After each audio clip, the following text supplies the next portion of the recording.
Hello, this is Dr. David Greene, CEO of the Mid-Atlantic Pain Network.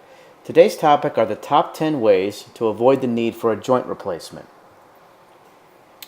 Over 1 million joint replacements are performed each year in the U.S., and this includes a hospital stay of anywhere from 2 to 4 days. When it comes to knees, the average age is 70 years, and more women than men undergo a knee replacement. The infection rate is 1 to 2%. There's a slight risk of a blood clot. Overall, the satisfaction rates are 90%, with 85% of artificial knees still working after 20 years. Joint replacement is a quality of life procedure. No one has to have one. There has not been a reported death from arthritis. Because the implants do not last forever, it is advisable to wait as long as possible to undergo a joint replacement. The implants themselves are made of different types of metals: titanium, cobalt, chrome, stainless steel, ceramics, and plastic. Here's a shoulder. You can see that the ball is an alloy of metals, and the plastic is the socket. So treatment option number 1 for avoiding a joint replacement is activity avoidance. The mantra goes, if it hurts, don't do it, or do it less, or maybe cross-train. So if you're an avid runner and your knees are suffering from arthritis and you have pain for days at a time after you run, vary it up a little bit. Run a little less and switch to some swimming or cycling, something that has less stress across that joint. Treatment option number 2 includes over-the-counter medications such as anti-inflammatories, ibuprofen, naproxen, Motrin, Tylenol, and then glucosamine and chondroitin sulfate. Those are over-the-counter. They call them nutraceuticals, and they can help preserve cartilage and maybe even build a little bit more. Prescription medications may include prescription topical creams or patches, high-dose anti-inflammatories, which you might need a prescription for, and then such as Celebrex, or short-term opiates. This might include Vicodin or something, but usually for short-term. Long-term, the risks start to outweigh the benefits. The 4th treatment option are TENS units. These are battery-powered, about the size of an iPod. They go on your belt and they're battery-powered, and they have these wires coming out with foam pads that go over the arthritic area, and they emit slight electrical impulses that can change the way the brain perceives pain signals. Very effective. Number 5 is weight loss. Less joint stress means less potential damage to your weight-bearing joints.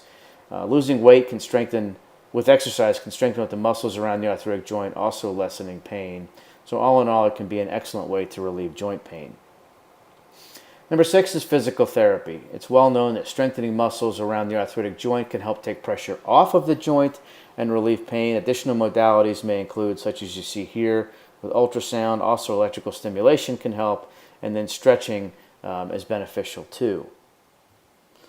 Treatment option number 7 will be acupuncture. There have been many studies looking at acupuncture for arthritic joints, and routinely across the board, those have shown a statistically significant benefit for pain relief and increase of function. Number 8 are steroid injections. These are a gold standard for arthritis. It's never been proven that steroids damage human joint cartilage.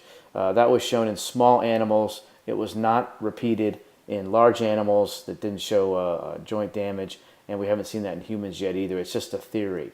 Usually they're given every 3 months as needed. Now keep in mind, they don't alter the course of the disease. They just provide excellent pain relief for anywhere from a few weeks to a few months. Treatment option number 9 are hyaluronic acid injections. These are made from rooster combs and known by the trade name of Synvisc or Hyalgan. They started becoming FDA approved back in the late 90s. And the theory is that they provide pain relief and they promote formation of cartilage. Studies have shown over 65% good to excellent results for 6 to 12 months. Treatment option number 10 is very exciting. It's regenerative medicine injections, and these include such things as PRP, which is platelet-rich plasma, stem cell injections, which are either bone marrow, fat, or amniotic fluid derived. They are outpatient, they are low risk, they have been shown to be very effective, and if you look at the recent slate of studies that have come out, none of them are huge, but pretty much all of them have shown excellent benefit with minimal downside. I mean, there's a minimal risk of infection or allergic reaction or whatnot. For amniotic fluid derived, it's immunologically privileged and goes to an FDA lab, so there's really no we've seen minimal, if any, incidents of rejection, infection, or any complications.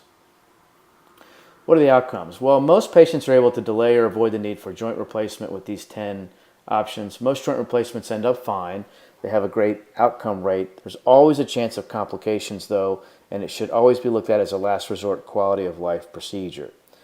This actually should say, it says, you are leaving pain. Enjoy the journey. The top non-operative pain management in the Mid-Atlantic region is through the Mid-Atlantic Pain Network. There are many clinics in the network accepting over 50 insurances and providing over 25 treatment options with the board-certified doctors. Visit us online today at midatlanticpainnetwork.com and then call us for more information and scheduling at 855-444-6585. I'm Dr. David Greene with the Mid-Atlantic Pain Network. Your pain stops here.